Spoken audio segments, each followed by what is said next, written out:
Salve, salve, rapaziada tricolor, companheiras e companheiros de luta e de glória. Essa é a TV Jovens Cronistas, nós somos o coletivo Camisa 11, sempre aberto pela esquerda.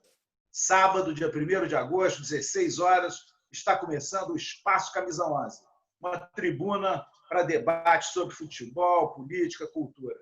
Um salve para o companheiro Adriano Garcia, nosso anfitrião aqui na TV, e um salve geral às companheiras e companheiros que nos têm seguido semanalmente aqui no Espaço e no Twitter, @Rádio Camisa 11. Esperamos vocês por lá também.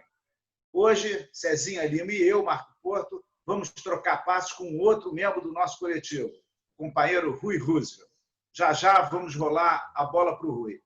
Mas antes, duas questões. Primeiro, sanar uma omissão gravíssima. Apresentar a nossa produtora, Mariana Mendes, aquela que organiza o movimento e orienta o carnaval e deixa a gente no ar todas as vezes e que hoje está iluminando o programa com a sua presença, inclusive para tomar conta que não haja nenhum equívoco técnico.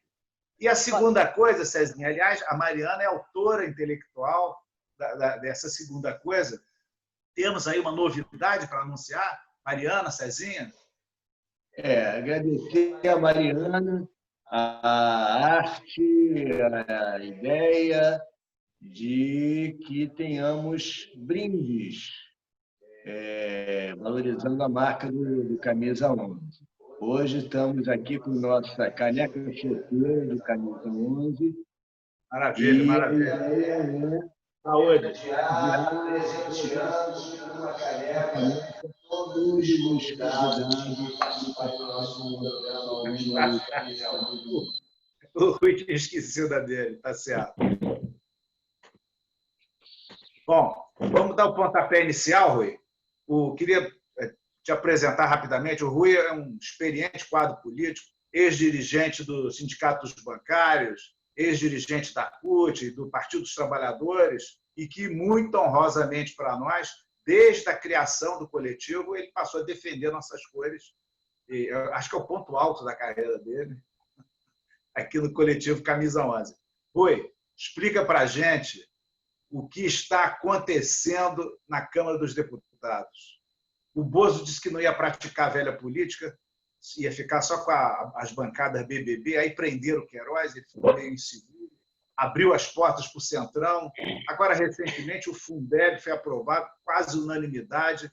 O presidente da Câmara, que aqui no Rio a gente conhece como Bochecha, está provocando um racha com DEM e MDB, um outro polo de aglutinação. Que confusão é essa, Rui? Bota sentido nisso. Boa tarde.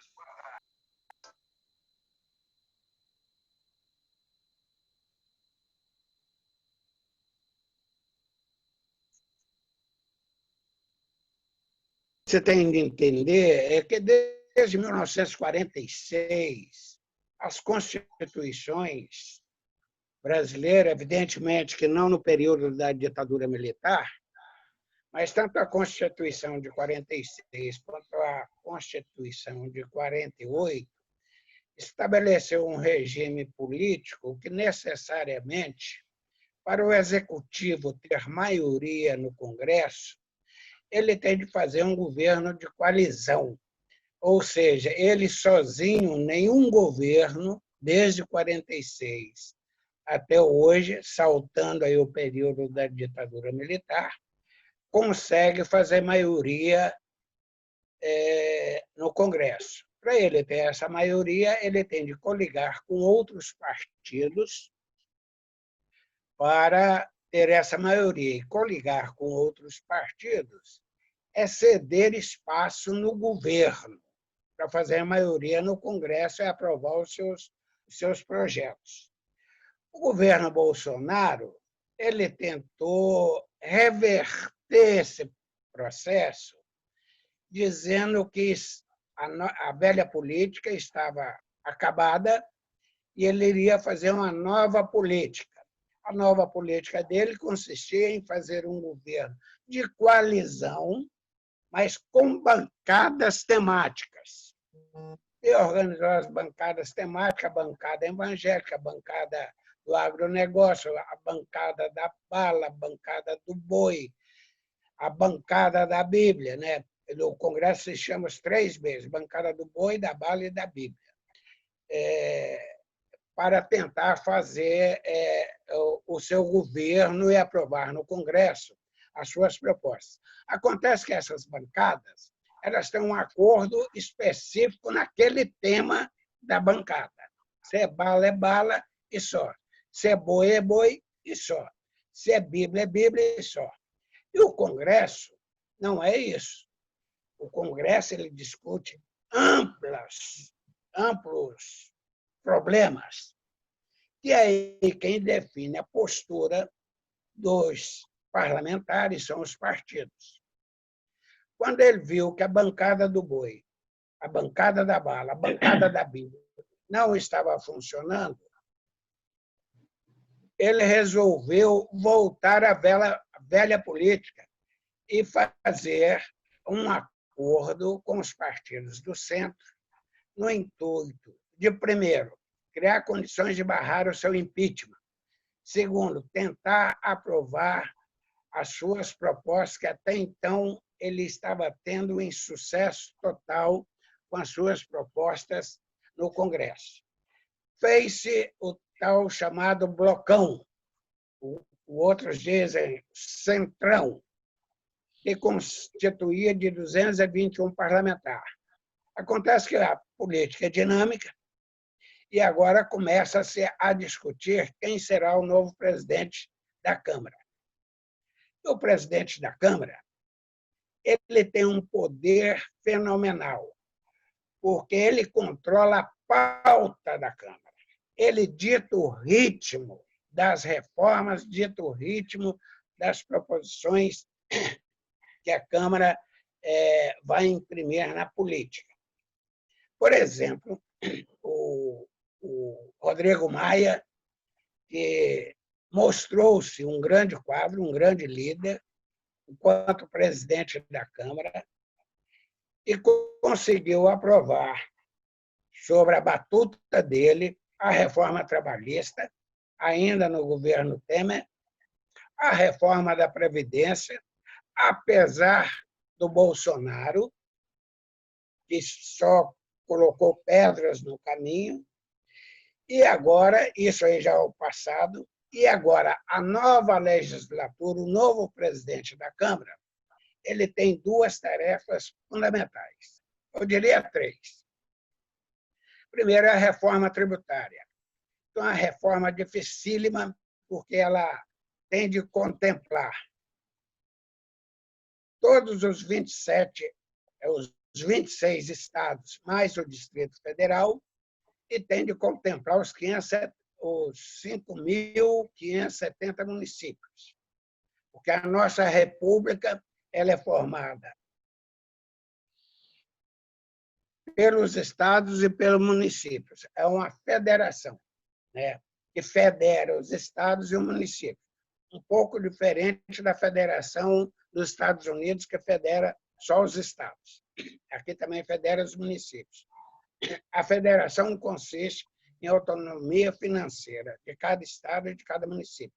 Por isso existem impostos estaduais, impostos municipais e impostos federais.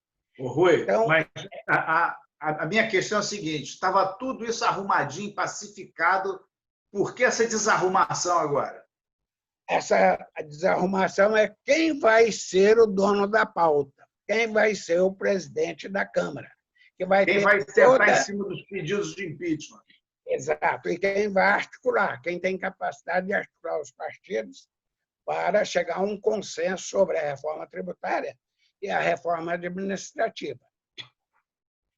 Em cima disso, o MDB e o DEM, tentando mudar o ritmo da discussão, porque o Arthur Lira, como líder informal desse blocão, estava se colocando enquanto o candidato único a presidente da Câmara.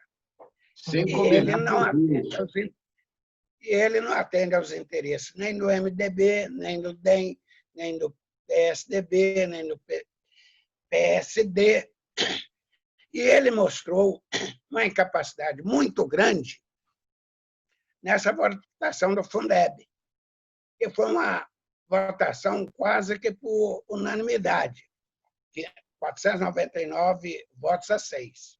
Isso mostrou que ele não consegue liderar o conjunto daqueles que, entre aspas, apoiam o atual governo. E não interessa ao DEM e ao MDB, e nem ao PSDB, nem ao PSB, serem reconhecidamente os pilastres do governo Bolsonaro, porque existe o interesse de 2022, que eles interessam concorrer com um candidato competitivo para voltar ao poder. Agora, então, qual é o futuro? Qual é o futuro desse imbróglio? Quem vai ganhar esse cabo de força? Aí tem que ser pitonisa, né? Tem que ser pitonisa, porque até o Severino já ganhou, até o saudoso Severino, que Deus o tenha, ele faleceu há pouco tempo, já foi presidente da Câmara. Mas tudo indica que, e estão trabalhando para isso, que o indicado, o candidato do César Maia, pode vir ser para isso. Rodrigo Maia. Para isso,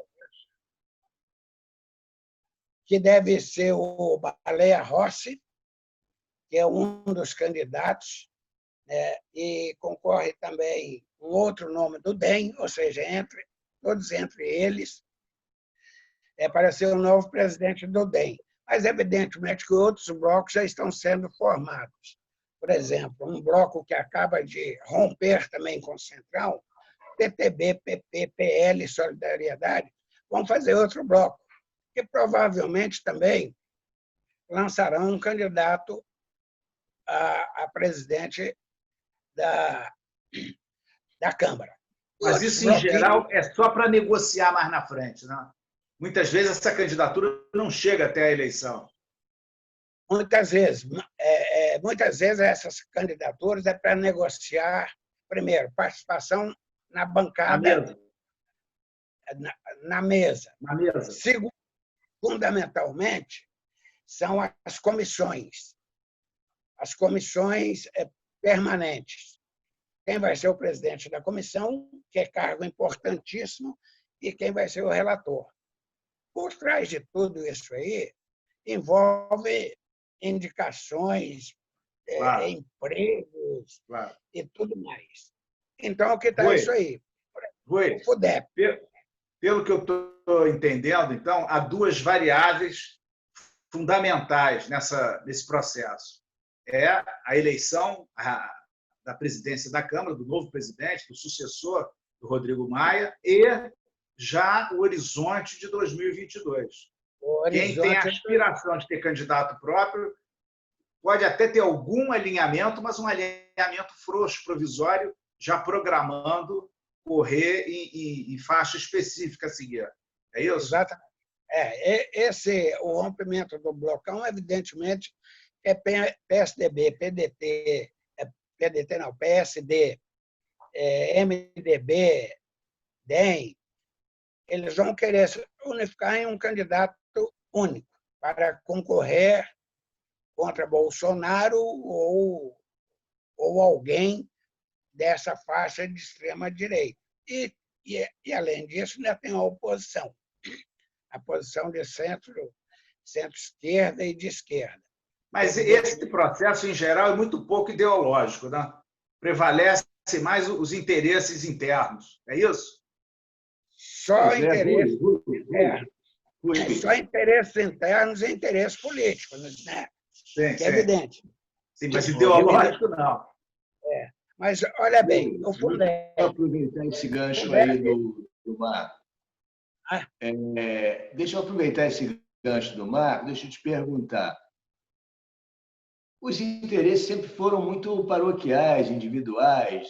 Esse bloco nunca aglutinou o interesse comum que desse conta dessa negociação no Congresso.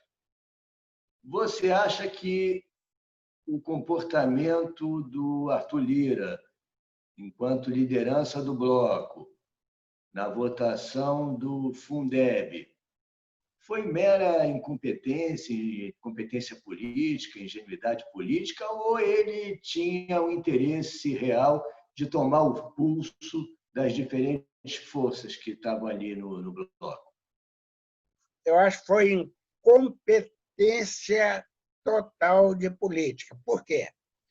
O Fundeb foi criado em 2007, enquanto um projeto para reestruturar a educação básica no Brasil.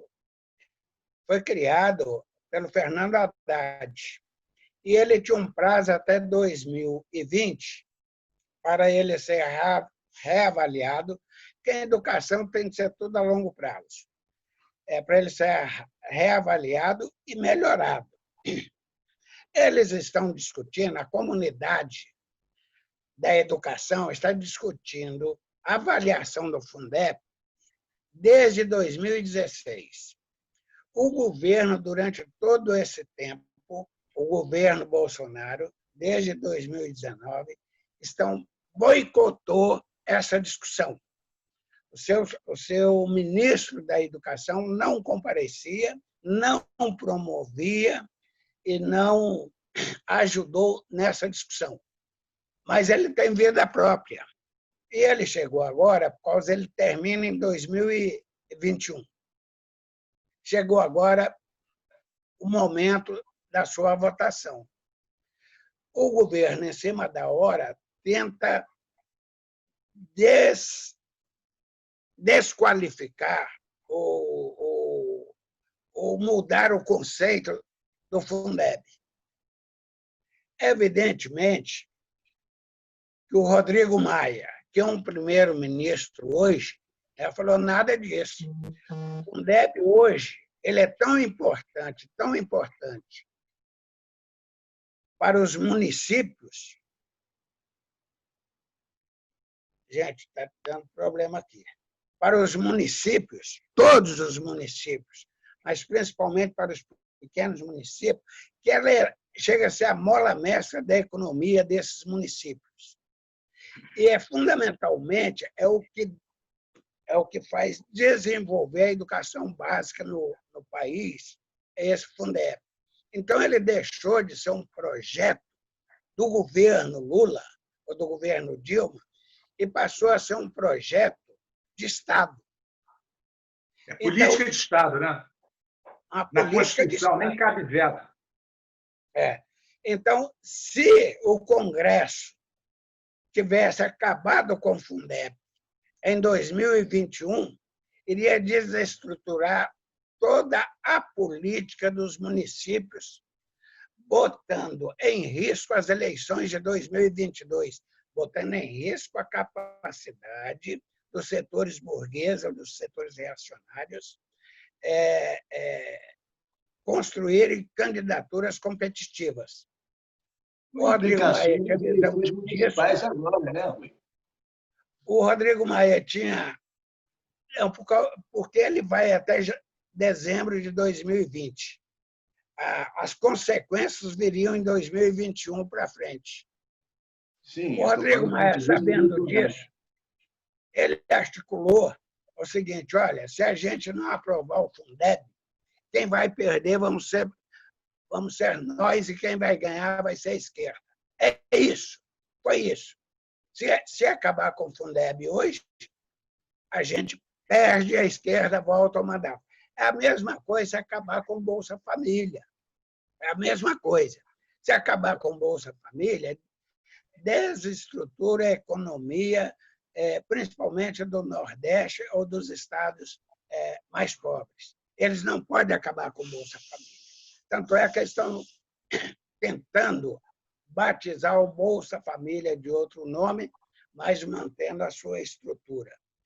E tanto é que a política do meio ambiente também, ela deixou de ser uma política do meio ambiente do governo Lula, com Marina e Carlos Mink, que estruturaram toda a política do meio ambiente, para ser uma política de Estado com compromisso internacional.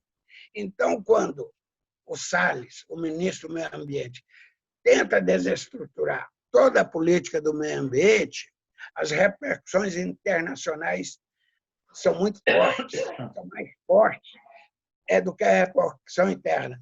Inclusive, o próprio setor agrário é contrário ao governo de desmobilizar e de desestruturar a política do meio ambiente, porque vai afetar o negócio deles. Então, existem políticas que eles vão ter de cuidar para que a esquerda não volte ao poder. Ô, Rui, nosso tempo já está bem avançado, mas eu queria rapidamente te pedir uma avaliação. Nós, eleições municipais, é o próximo horizonte político. No Rio de Janeiro, nós teremos uma candidatura única de esquerda?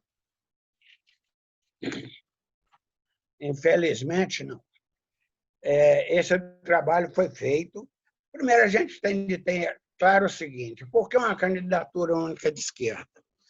Porque existem dois candidatos, um bolsonarista de carteirinha e um que fica em cima do muro, que são fortíssimos candidatos, que é o atual prefeito, Crivella, e o Eduardo Paes, que já foi prefeito da cidade de Porto Alegre. Esses dois são os candidatos fortes que poderão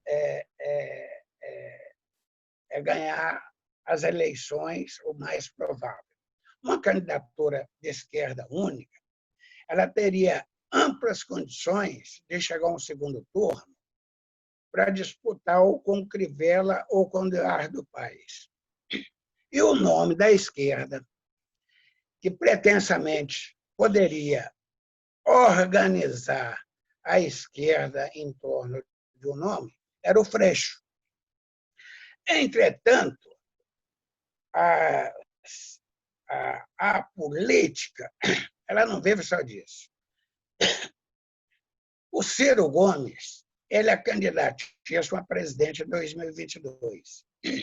Para isso, ele estruturou um projeto da construção do nome dele para 2022, baseado nas eleições municipais. Então, necessariamente, ele tem de ter palanques municipais em todas as capitais possível e ter palanque nas principais cidades do Brasil.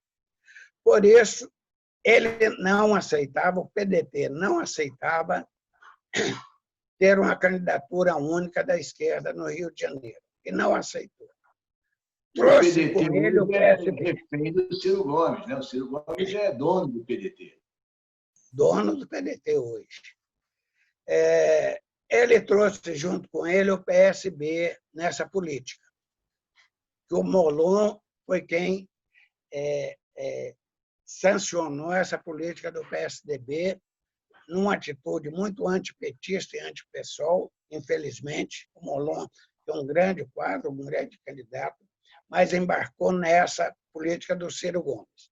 Ou seja, a esquerda ficou reduzida ao PT, ao PSOL e ao PCdoB. Nessa discussão, a proposta era o Freixo ser candidato, ele muito bem na pesquisa. Para ele seria interessante, ainda seria uma candidatura fortíssima, por causa do tempo de televisão e a estrutura de 3 partidos. Mas ele não conseguiu o consenso no próprio PSOL do nome dele ou de uma candidatura com o PT e o PCdoB. Eles queriam a candidatura única, própria, deles. E o Freixo não aceitou essa posição. Ele falou que, já que ele não consegue articular toda a esquerda, ainda tem problemas internos no partido, ele resolveu tirar o nome dele da disputa. Cá para nós, eu acho que ele forçou um pouco a barra, porque dava para a gente pressionar mais. Com isso, desastrou toda a esquerda. Com isso, desastrou toda a esquerda no estado do Rio. E cada partido... Desarticulação, em suma, quer dizer que não teremos um candidato para votar no segundo turno. Vai ficar teremos 4. Aí... Não, teremos 4. No segundo turno. No segundo turno. É muito difícil. Se o Freixo fosse o candidato único das esquerdas, ele tinha uma possibilidade grande de chegar ao segundo turno. Não quer dizer que ele já estaria no segundo turno. Com 4 candidatos da esquerda, Marta Rocha, Benedita, Renata e a enfermeira Rejane, que vão ser 4 candidatos da esquerda, é quase impossível a gente chegar no segundo turno. A não ser que na política isso ocorre. Era um dia em 90, ganhou as eleições em São Paulo em função das agressões. Outra conjuntura, né? E era em função das agressões e mortes em Volta Redonda, teve uma repercussão nacional, com um fator político decisivo. Também nós temos um fator político muito pesado nesse momento, que é a pandemia e o desemprego. Pode ser que eu acho que, dentre esses 4 candidatos da esquerda, a Benedita é a que tem maior potencial, pela experiência, por ter sido governadora, senadora, deputada há muitos anos, tem uma marca própria, sempre que foi candidata ao Executivo. Ela teve excelente votação. Não vamos esquecer que, em 92, ela perdeu por 52 mil votos para o César Maia, depois que a Globo armou aqueles arrastões na praia de Ipanema, cenográficos. E do Leblon, e dizendo que aquilo, se a Benedita ganhasse, era aquilo que ocorria. Perdemos por 52 mil votos. Pode ser que isso ocorra. O carisma de Benedita, a política, como diziam os antigos, é como o vento, né, Rui? Muda. Mas eu acho muito difícil algum desses 4 candidatos chegar ao segundo turno. Horizonte difícil para a gente aqui na cidade. O objetivo maior, na verdade, fica sendo o seguinte: ter o candidato a prefeito para fazer a disputa política e ideológica com Crivella e com Eduardo Paes e montar uma boa bancada de vereadores. É isso que é o jogo político na cidade do Rio de Janeiro. É o máximo que se pode aspirar, né? Um eixo importante aqui na nossa discussão é sempre o futebol, particularmente o Fluminense. Mas, Cezinha, ainda estamos vivendo um meio vácuo, né? Era um vácuo completo, mas tivemos um amistosozinho no sábado anterior, vamos ter o segundo amistoso hoje. Sempre permite alguma observação, mas talvez, entre tudo, do ponto de vista do Fluminense, o que teve mais destaque tenha sido a FluFest. E aí, queria te ouvir, o que você achou? Gostou da organização? Deixa eu dar um pitaco antes do Cezinha. Tá bom, claro. Você me apresentou enquanto ex-diretor do Sindicato Bancário, ex-executiva nacional da CUT, ex-diretor Faltou dizer ex-promessa do juvenil do Vila Nova. Agora, eu continuo tricolor, não sou ex-tricolor. Claro, todos nós. Eu continuo Vila Nova. Mas e aí, Cezinha? Eu considerei a realização dos amistosos, do amistoso, agora vai ter o segundo amistoso, o Botafogo, que tem aguardado uma certa contradição com a posição inicial do clube, do nosso presidente Mário Bittencourt, em relação à pressa do retorno do futebol, em contradição com a política de isolamento preconizada para o enfrentamento da pandemia. E em relação à live da FluFest, eu também tenho discordância em relação à não presença, sequer citação, da importância do atual vice-presidente do clube, Celso Barros, né, figura importante, tanto no título de 2010 como no título de 2012, e independentemente de críticas que se possa haver. Acho que ficou feio para o Fluminense não apresentar o Celso Barros na live da FluFest, na live organizada pelo clube para a comemoração do seu aniversário. Quanto aos jogos, eles têm servido para o Odair tentar definir um sistema de jogo, alternativas a esse sistema de jogo, em um time, inclusive tentando identificar posições para alguns jogadores importantes. Eu ousaria dizer, isso ainda carece de trabalho, mas eu ousaria dizer que o Dodi, hoje, o Odair encontrou uma posição para o Dodi. E, guardadas as devidas proporções, o Dodi hoje cumpre o papel que o Danielzinho cumpria na época do Fernando Diniz, de quem eu sou fã, mas o Fernando Diniz é aquele técnico que as pessoas gostam ou odeiam, ou tem críticas muito contundentes e tal. De toda sorte, eu acho que o Odair está fazendo um bom trabalho. Espero que ele consiga prosseguir nesse trabalho. Ele deu uma cara de time. Você vê o time do Fluminense hoje jogar, com todas as dificuldades e deficiências que você possa apontar, você vê que existe um trabalho. E esse trabalho tem que ser acreditado ao Odair. Olha só, eu não vou me estender muito, não, porque o nosso tempo já está muito avançado. Primeiro, em relação aos amistosos, eu acho que nem cabe discordar ou concordar. Tem um calendário. A não ser que o Fluminense se recusasse a disputar o Campeonato Brasileiro, tem um calendário. Equivocado, a meu ver, mas tem. Então, o time precisa ser preparado. Precisa estar com ritmo de jogo. Então, não vejo muita opção. Em relação à festa, eu concordo plenamente com você. Gostei da festa, não que tenha me agradado em todos os quesitos, mas gostei da lógica, da política que orientou a organização da festa. Uma coisa para os jovens. A gente precisa atrair, fixar jovens torcedores. Então, e a festa, eu acho que cumpriu esse papel. E concordo com você que foi uma grosseria não convidar, não apenas por ser vice-presidente do clube, mas por ter sido um elemento chave, fundamental para a conquista que estava sendo comemorada naquela noite, que foi o Tri de 2010. Não sou grande admirador, não concordo com a maioria das atitudes, das providências do Dr. Celso Barros, mas isso não tem nada a ver. Ele tem mérito ali e esse mérito tinha que ser reconhecido, citado pelo menos, se não até contar com a presença dele. Eu acho que isso aí foi uma pisada na bola, dissonante até com o comportamento da diretoria recente e do próprio presidente. Eu não sou admirador do Odair, não.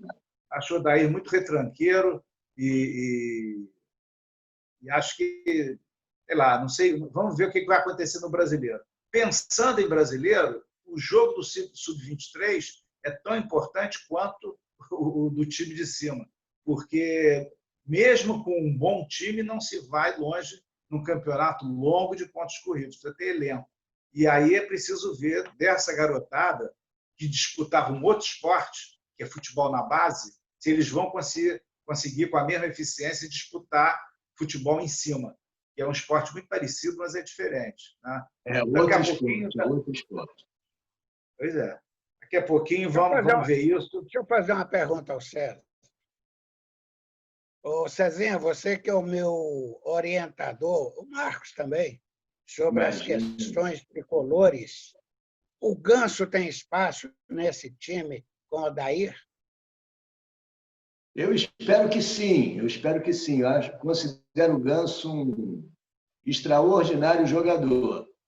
Tem que achar o lugar dele, tem que achar uma posição para ele, que, por enquanto, o Ganso está sem posição no time do Fluminense, a meu juízo.